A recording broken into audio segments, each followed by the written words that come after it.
أعوذ بالله من الشيطان الرجيم. بسم الله الرحمن الرحيم. الحمد لله رب العالمين، والصلاة والسلام على أشرف الأنبياء والمرسلين سيدنا مولانا ونبينا وحبيبنا وشفيعنا وقدوتنا وأسوتنا محمد صلى الله عليه وسلم وعلى آله وأصحابه أجمعين. اللهم فقهنا في الدين وافتح علينا فتوح العارفين واجعل أعمالنا خالصة لوجهك الكريم يا أرحم الراحمين. اللهم افتح علينا حكمتك وانشر علينا من خزائن رحمتك يا أرحم الراحمين. رب اشرح لي صدري ويسر لي أمري واحلل عقدة من لساني يفقهوا قولي والحمد لله رب العالمين آمين. قال المصنف رحمه الله تعالى ونفعنا وإياكم بعلومه في الدارين آمين. Alhamdulillah, pertama selamanya marilah sama-sama kita panjatkan setinggi-tinggi kesyukuran kita ke hadrat Allah Subhanahu wa taala kerana pada malam ini, pada malam yang penuh dengan keberkatan ini, Allah taala masih lagi memberikan peluang kepada kita untuk kita sama-sama hadir ke rumah Allah taala ini. Seperti biasa, kita meneruskan kehidupan kita, tanggungjawab kita sebagai seorang Muslim, seorang yang beriman, mukmin kepada Allah Subhanahu wa taala dengan melaksanakan ibadah. Dan alhamdulillah pada malam ini telah pun selesai kita sembahyang maghrib secara berjamaah. Kemudian kita berada dalam majlis ilmu yang dikatakan sebagai raudhatun min riyadil jannah, satu taman daripada taman-taman syurga. Mudah-mudahan dengan peluang yang Allah Ta'ala beri ini, kita boleh gunakan sebaik-baiknya nikmat kesihatan, nikmat peluang hadir ke rumah Allah Ta'ala ini untuk kita mendapatkan keredaan daripada Allah Subhanahu Wa Ta'ala. Seterusnya kita jadi daripada kalangan orang-orang yang sentiasa dikasihi oleh Allah Subhanahu Wa Ta'ala, insya-Allah. Tuan-tuan, puan-puan yang dirahmati oleh Allah Subhanahu Wa Ta'ala, InsyaAllah pada malam ini kita sambung kuliah kita daripada kitab Penawar Bagi Hati pada muka surat 2. Kita masih lagi berada dalam tajuk muqaddimah ataupun pendahuluan yang dikatakan sebagai awal-awal kita nak mengenal apakah yang akan dibicarakan daripada kitab Penawar Bagi Hati ini. Ini baik. Muka surat 2 baris yang kelima daripada bawah ke atas.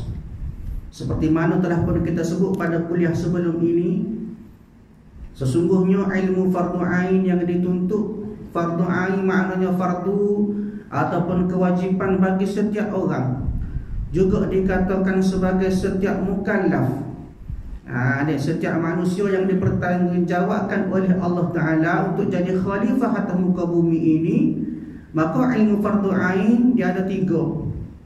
Yang pertama daripada ilmu tauhid ataupun ilmu kalam ataupun juga disebut sebagai ilmu usuluddin. Bagaimanakah kita nak kenal Allah Ta'ala, kenal dengan sifat Allah Ta'ala, daripada sifat wajib bagi Allah, sifat mustahil bagi Allah, dan juga sifat yang harus bagi Allah Ta'ala. Kemudian juga dalam ilmu usuluddin ataupun ilmu tauhid juga dibicarakan daripada ilmu berkaitan dengan Nabi. Nabi, sifat Nabi, wajib bagi Nabi ke apa dia, sifat harus, sifat mustahil bagi Nabi. Maka disebut di situ ialah daripada ilmu akidah ataupun ilmu tauhid. Itu ilmu kewajipan yang pertama ataupun ilmu fardu ain yang pertama. Kemudian pada ilmu fardu ain yang kedua, wajib bagi setiap orang Islam belajar daripada ilmu fiqh. Ilmu fiqh, bagaimanakah cara kita nak buat amal ibadat dengan betul, kaifiat semaya lagu mana, lagu mana rukun kita mengeluarkan zakat, apa dia pula yang dikatakan rukun haji dan sebagainya. Maka segala ibadat itu termasuk dalam bab fardu ain yang kedua, iaitu pada bab fiqh. Maka dalam kitab ini, kitab Penawar Bagi Hati, membincangkan daripada cabang yang ketiga ataupun ilmu fardu ain yang ketiga wajib kita belajar, iaitu daripada ilmu tasawuf. Ilmu tasawuf disebut juga sebagai ilmu akhlak. Bagaimana cara kita nak menjaga akhlak kita, yang mana pada asasnya ataupun pada dasarnya terletak daripada hati kita lah. Bila sebut bab akhlak, mari daripada hati belaka. Kenapa? Kerana akhlak ialah benda ataupun af'alu asirru fi qalbi. Af'al ataupun perbuatan yang asal rahsia daripada hati. Maka ilmu akhlak ataupun ilmu tasawuf ini adalah membincangkan tentang hati kita satu pada. Bagaimana kita nak jaga hati kita, bagaimana kita nak bawa hati kita menuju ke hadratillah ataupun menuju kepada jalan-jalan Allah Ta'ala nak. Maka dinamakan sebagai ilmu tasawuf. Telah pun kita sebut pada kuliah yang lepas. Kemudian kita melihat bahawa satu hadis yang biasanya sinonim ataupun sering-sering kali disebut berkenaan dengan hati. Apa dia? Daripada An-Nu'man bin Bashir radhiyallahu anhu, kata Nabi sallallahu alaihi wasallam, Nabi sebut, ala wa inna fil jasadi mudghah idza saluhat saluhal jasadu kulluh wa idza fasadat fasadal jasadu kulluh ala wahyal qalbu. Nabi kata sesungguhnya dalam hati, dalam jasad manusia, dalam tubuh badan manusia ada seketul daging, ataupun dikatakan juga oleh ulama sebagai adanya segumpal daging. Jika ia baik, maka jika baik daging itu, maka akan jadi baik daripada seluruh jasad tubuh badan dia. Dan maka jika ia rosak, maka rosak jugalah daripada seluruh jasad tubuh badan dia. Apa dia? Ketahuilah bahawasanya ia adalah hati. Bahasa Arab dia sebut qalbun. Qalbun, hati. Kita kalau ikut bahasa Melayu, qalbun betul hati, tapi kaedah dia jantung sebenarnya. Dua benda berbeza. Hati dengan jantung kalau ikut fungsi sains dia berbeza. Ni hati ada fungsi dia, jantung ada fungsi dia. Bahasa Arab qalbu. Qalbu maksudnya jantung hati. Apa dia hok duk ajar kita? Segala bisikan-bisikan semua daripada hati belaka. Dia hok lintasan semua daripada hati belaka. Dia sekira-kira jantung fungsi dia, hati fungsi dia, tapi kalau ikut ilmu kerohanian tasawuf adalah lintasan yang datang daripada hati. Kita tengok hati tu stokor lagu tu ya, boleh melintah ke benda-benda dari itu. Begitu juga jantung boleh melintah ke benda-benda dari itu. Tak boleh. Dia kecuali benda-benda jisim yang berada dalam dia macam darah dan daging sekalipun, tu panggil pada pandangan zahiriyah, hak kita nampak. Hak kita tak nampak terkandung dalam hati. Itu dikatakan sebagai ilmu tasawuf yang membincangkan soal hati. Pada asasnya juga dinamakan sebagai akhlak. Sebagaimana hadis Nabi sallallahu alaihi wasallam disebut oleh Abu Hurairah radhiyallahu anhu, satu ketika dia dengar Nabi sebut, Nabi bersabda, Nabi katakan, innama bu'istu liutammima makarimal akhlak aw salihal akhlak. Kata Nabi, sesungguhnya tidak aku diutuskan oleh Allah Ta'ala melainkan untuk menyempurnakan kebaikan akhlak. Mana asah akhlak? Asah dia adalah hati. Kenapa? Kerana hati itulah yang membimbing daripada segala ajsam ataupun segala ajsam daripada tubuh badan kita. Hati sebut, hati dorong, tangan buat. Hati sebut, hati dorong, kaki melangkah. Itulah sebenarnya berpunca daripada hati. Sebab itulah hati betul-betul kena jaga. Cara dia ialah kita belajar ilmu tasawuf. Bagaimana kita nak cuci hati daripada perkara-perkara yang boleh menjauhkan kita daripada Allah Subhanahu wa Ta'ala. Bagaimana kita nak membersihkan hati daripada sifat-sifat kecelaan, sifat-sifat yang tak sifatkan dalam hati, daripada sifat-sifat mazmumah. Kemudian juga bagaimana kita nak bersihkan hati kita, kita nak cucikan hati kita dan kita masukkan daripada sifat-sifat mahmudah, sifat-sifat kepujian di sisi Allah Subhanahu wa Ta'ala. Ni baik. Amma ba'du, masuk dalam kitab dah. Amma ba'du, maka ini sebuah kitab yang kecil. Di pengarang kitab Syekh Abdul Qadir Al-Mandili rahimahullahu ta'ala. Kita kenal dah pada kuliah yang lepas, hamba sebut dah bagaimanakah dia, siapakah dia Syekh Abdul Qadir Al-Mandili. Maka dia sebut sesungguhnya maka ini sebuah kitab yang kecil. Sebab apa kecil? Nisbah kecil kata ulama, nisbah kecil pada bilangan muka surat 100 muka ya. Tapi sebenarnya hakikat dia ilmu sangat besar. Kerana apa? Kerana kitab ini digunakan sebagai ibtidaiyah, permulaan bagi orang yang nak belajar ilmu tasawuf. Kalau kita dengar kisah-kisah sejarah daripada orang-orang sufi, ahli-ahli sufi pada peringkat-peringkat dulu, inilah kitab yang dia belajar sebelum dia boleh masuk suluk. Hak masuk suluk-suluk tu ialah orang-orang yang sudah berada pada tariqah. Dia berada pada tariqah ataupun disebut ni kat tarikat lah. Tariqah, apa maksud tariqah? Tariqah ialah jalan. Dia sudah berada pada jalan menuju ke hadratillah, nak kenal Allah Ta'ala. Maknanya sudah berada pada landasan yang betul. Maka permulaan perjalanan kita nak menuju, nak kenal Allah Ta'ala ialah melalui kitab ibtidaiyah ni lah, kitab permulaan ni lah. Dia ada lagi kitab-kitab yang lebih besar. Contohnya kitab Minhajul Abidin, bagaimana nak bincang dengan sifat-sifat yang lebih mendalam, kaedah kita nak berjalan, nak menuju kepada Allah Ta'ala. Kemudian atas lagi disebut oleh ulama antaranya daripada kitab Hikam Ibnu Athaillah. Kitab Hikam Ibnu Athaillah, dia masa sampai abang budak-budak dulu dia mengaji, pernah khatam alhamdulillah. Tapi peringkat mutaakhir, peringkat zaman-zaman ni, majlis agama Islam Kelantan kata tak sesuai dah buat mengajar. Kenapa tak sesuai dengan masyarakat? Orang yang sudah faham dia tahu, dia tak apa. Contoh kita kata hak duduk pondok, kita dah biasa duduk pondok, kita tahu lagu mana isi kitab. Sebab berdasarkan daripada ilmu yang dibawa oleh tok guru kita, dia sudah melalui perjalanan-perjalanan tersebut. Kalau kita baca zaman lalu ni dengan orang awam, orang yang berada pada tahap kita ni, maka tak faham, jadi sesat. Tu dia kata, setengah orang dia kata tak boleh mengaji ilmu tasawuf jadi sesat. Maknanya kenapa? Kerana tak kena cara. Kalau kena ikut landasan jalan dia betul-betul, start daripada awal sampailah akhir, maknanya kena cara, maka baru betul, baru kita faham. Tidak tak? Kalau tidak faham daripada awal, maka kita akan tafsir tu birra'i, dengan pendapat kita semata-mata. Tu yang dikatakan sesat. Orang kenal Allah Ta'ala melalui jalan dia. Lagu pada nak kenal Allah Ta'ala, mula-mula start dengan cuci kita dulu. Ni tak belajar hak tinggi selalu, tu yang jadi isim tu.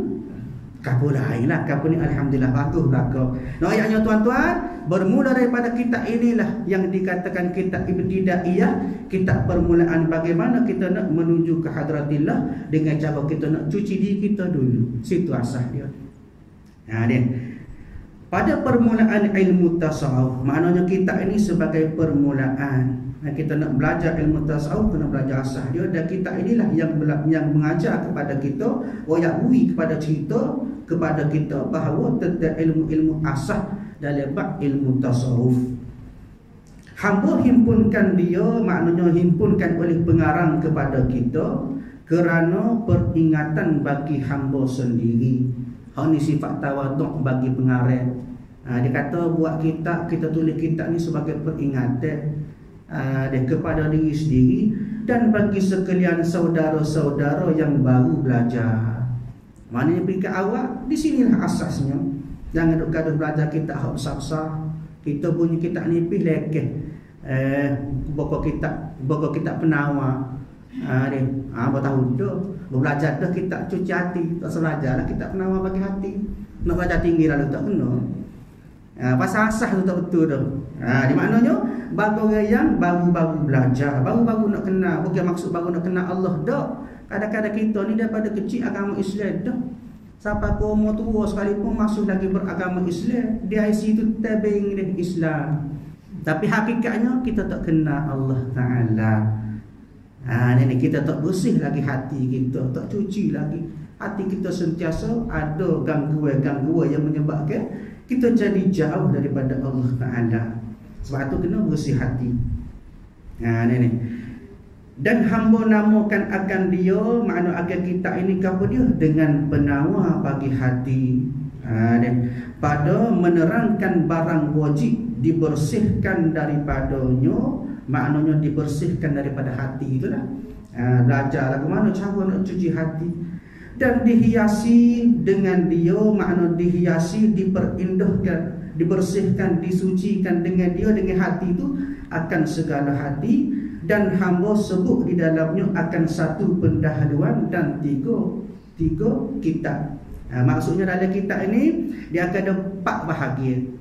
Bahagian pertama disebut sebagai pendahuluan ataupun mukaddimah, kita baca ni, dan 3 bab, dan 3 kitab. 3 kitab maknanya disebut di sini daripada bab yang pertama, iaitu pada anggota yang 7. Kita akan bincang 7 anggota hak wajib kita jaga. Kemudian bab yang kedua, kitab ini akan sebut kepada kita daripada 10 sifat mazmumah. 10 sifat hak kita kena elok, 10 sifat hak kita kena bimbing, 10 sifat hak kita kena bersih daripada hati kita.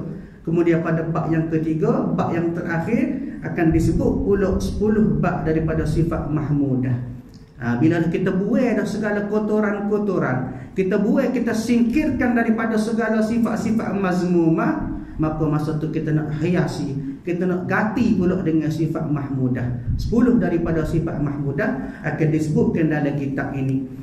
Dan akan Allah Ta'ala jua hamba pohonkan bahawa memberi manfaat, ia memberi manfaat akan kitab inilah. Dia bagi hamba sendiri dan bagi sekalian pembacanya. Maknanya satu doa, ad-du'a ilallah Ta'ala ala barakati hadzal kitab wa manfaatih. Dia maknanya pengarang kitab ini Syekh Abdul Qadir Al-Mandili minta doa kepada Allah Ta'ala supaya diberi manfaat daripada kitab yang dia karang ni, yang dia tulis ni, bagi dia sendiri dan juga bagi pembaca. Dan bahawa menjadikan ia akan dia ikhlas, maknanya menjadikan kitab ini akan hati itu supaya ikhlas semata-mata menuntut keredaannya. Maknanya belajar kitab biar hati kita belajar kerana kita nak dapat redha Allah Ta'ala. Ya, mari ikhlas. Jangan kita belajar kerana nak suhu dengan ilmu kita ada. Jangan. Niat kita belajar nak redha Allah Ta'ala, nak biar hati kita bersih. Yang paling penting, kita nak supaya Allah Ta'ala terima daripada segala amal ibadat yang kita buat kepada Allah Ta'ala. Seterusnya kita hadir, kita menghadap Allah Ta'ala dalam keadaan hati kita yang sudah bersih. Kerana bahawasanya maknanya bahawasanya Allah Ta'ala sangat kuasa atas tiap-tiap sesuatu. Innallaha ala kulli syai'in qadir, kata Allah. Sesungguhnya Allah Ta'ala itu berkuasa atas segala sesuatu. Yang menghimpun, maknanya hak tulis kitab ini Abdul Qadir bin Abdul Muttalib Al-Indalusi Al-Mandili. Ini nama dia. Khawidum Talbatil Ilmi Syarif Bil Haramil Makki. Salah seorang tenaga pengajar di Mekah, di Tanah Haram.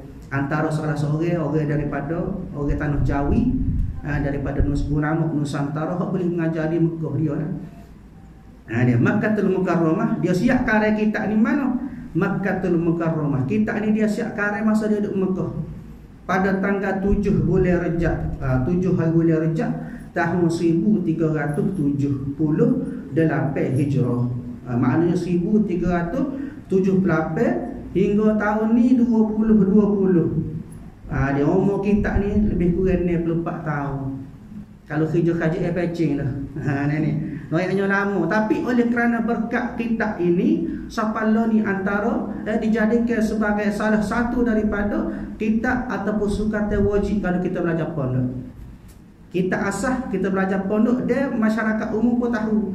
Bila sebut kitab penawar, bagi hati orang tahu kitab tasawuf pada peringkat ibtidaiyah, peringkat orang nak baru-baru nak belajar. Itulah mukaddimah ataupun kata-kata aluan lah kita kata daripada pengarang kitab Syekh Abdul Qadir Al-Mandili rahimahullah. Itu sebagai pengarang kitab. Masuk muka surat 4 pendahuluan bagi mukaddimah bab-bab yang ada dalam kitab. Ketahuilah olehmu, maknanya ketahuilah oleh kita semua daripada kalangan mukallaf yang Allah Ta'ala beri tanggungjawab supaya kita jadi khalifah, bahawasanya ilmu tasawuf itu apa dia ilmu tasawuf itu? pengetahuan dan yang diketahui dengan dia akan segala kelakuan hati. Makna bila sebut bab ilmu tasawuf, maka tidak lain tidak bukan dia bincang pasal hati je. Tak ada bincang hak zakat, tak ada bincang hak payah terus, tak ada. Sebut tasawuf, semua kecek ilmu pasal hati. Lagu mana nak cuci hati, lagu mana nak jaga hati, lagu mana nak bersih hati. Sama ada kelakuan yang dipuji, maknanya daripada sifat af'alul mahmudah, daripada sifat-sifat kepujian, seperti merendah diri, tawadhu'. Contohnya dia bagi sini, contohnya sifat tawadhu'. Dan sabar, daripada sifat sabar. Atau kelakuan yang dicela, apa dia pula daripada kelakuan yang dicela, daripada sifat mazmumah, seperti dengki dan membesar diri. Ini contoh dia beri. Maknanya daripada ayat yang pertama pendahuluan bab ini disebut bahawa ilmu tasawuf ialah ilmu cara berhati. Maknanya kita nak cara hati kita, kita nak jaga hati kita, kita kena belajar ilmu tasawuf. Tak belajar ilmu lain, tak cuci. Nak cuci hati kukuk mana kena belajar ilmu tasawuf. Dan ada pun faedahnya, faedah pada ilmu tasawuf ini, maka menyampaikan maknanya menyampaikan ilmu ini kepada mengkosongkan hati daripada yang lain daripada Allah Ta'ala. Di maknanya pada akhirnya ataupun matlamat kita belajar ilmu tasawuf nak biar hati kita tidak ada benda lain daripada Allah Ta'ala. Ini masalah kita sebenarnya, payah nak biar ada Allah Ta'ala. Tak ada benda lain, tidak ada benda-benda dunia, tidak ada benda-benda daripada kehendak nafsu kita, tidak ada daripada lintasan-lintasan hati syahwat kita. Tak sih, hak naknya Allah Ta'ala semata-mata. Sebab tu jadi ikhlas buat ibadat tu kerana ada Allah Ta'ala dalam hati tu. Tu baru ya tu. Kalau kita nak main ibadat, kita pun merata buat ibadat tapi hati kosong. Kosong bukan kerana tak ada Allah Ta'ala, kosong kerana tidak ada pengisian kita nak bubuh Allah Ta'ala dalam hati itu. Kadang-kadang masuk benda lain, masuk bab dunia, akad takbir Allahu Akbar, dalam hati mari selalu benda-benda dunia. Duk fikir hal dunia, anak kecil, pitih, semua mari dalam semaya. Dan ini maknanya gangguan. Kenapa? Kerana hati kita tidak bersih. Banyak cepuah dosa yang ada dalam hati kita. Jadi cara dia belajar ilmu tasawuf untuk kita buai daripada segala benda lain daripada Allah Ta'ala dalam hati kita. Bila ada hati kita tu, bila ada dalam hati Allah Ta'ala semata-mata, maka kita buat gapo-gapo amal ibadat pun jadi ikhlas laku. Semaya pun lillahi ta'ala, kerana Allah Ta'ala semata-mata, tidak fikir pasal dunia dah. Dan menghiasinya, makna menghiasi hati itu dengan memandang kepada Tuhan sekalian alam. Rabbil alamin, alhamdulillahi rabbil alamin. Kita baca dalam surah Al-Fatihah, segala puji bagi Allah Ta'ala, Tuhan sekalian alam. Ini kita baca dalam Fatihah, dalam semaya. Tapi kita semaya sebenarnya hakikatnya tak melihat kepada Allah Ta'ala. Hati kita rata, hati kita kadang-kadang pakau lupu hati kita. Tu duduk mana hati pakau lupu. Kamu lain lah, kamu ni alhamdulillah bagus belakang kita. Noyaknya gangguan-gangguan yang hadir dalam hati kita kerana hati kita tidak bersih. Cara dia kena belajar ilmu tasawuf. Ni baik. Dan ada pun hantarannya, maka iaitu hati manusia daripada pihak kelakuan yang datang kepadanya. Maknanya di sini ada pun hantarannya, maknanya syuhud, pandangan mata hati kita, iaitu hati manusia daripada pihak kelakuan yang datang kepadanya. Kita nak boleh berlaku segala aridah. Aridah ni benda yang boleh menghalang kita daripada ikhlas, daripada awa'ik penghalang dia. Apa antaranya syaitan, musuh kita yang utama. Inna syaitana lakuma aduwwum mubin, kata Allah. Semuanya syaitan ni musuh kamu yang nyata.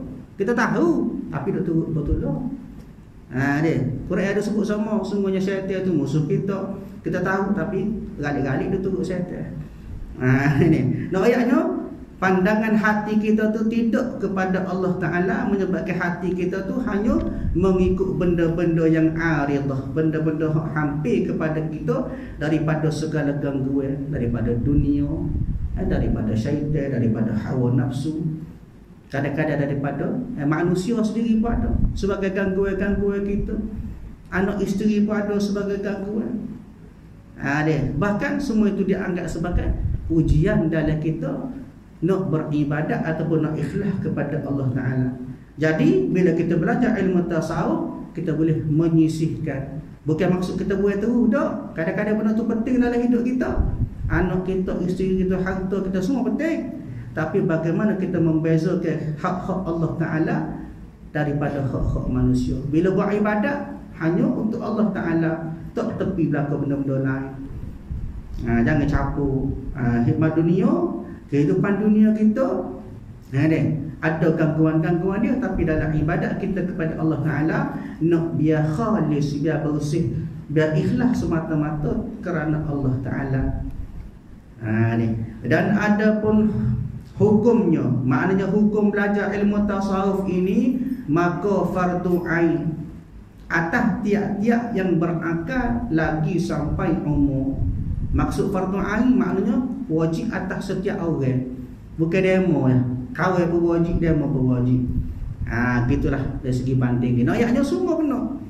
Syarat dia berakal, dia sampai umur, maka wajib. Jangan kata ilmu wajib ilmu Quran saja dah. Hak wajib ilmu semaya saja dah. Wajib antaranya ialah daripada ilmu tasawuf, wajib belajar. Dan ada pun tempat ambilnya, maknanya diambil daripada ilmu tasawuf juga daripada Al-Quran yang mulia. Dalam Quran pun sebut banyak, dia sebut menceritakan tentang hati, tentang akhlak-akhlak kita. Dalam Quran antaranya disebut oleh ulama ada lebih kurang 41 ayat. Dalam Quran cerita kepada kita bab hati. Dalam sebutir Quran antaranya 41 ayat disebut kepada kita tentang hati. Contohnya ambil daripada surah Ar-Ra'd ayat yang ke-28, Allah Ta'ala sebut alladzina amanu wa tatma'innu qulubuhum bi dzikrillah ala bi dzikrillah tatma'innul qulub, kata Allah, yaitu orang-orang yang beriman dan tenang, tenteram hati mereka dengan zikrullah. Ketahuilah dengan zikrullah itu maka tenang tenteramlah daripada hati-hati manusia. Ni maknanya ayat ni cerita bab tasawuf lah kepada kita.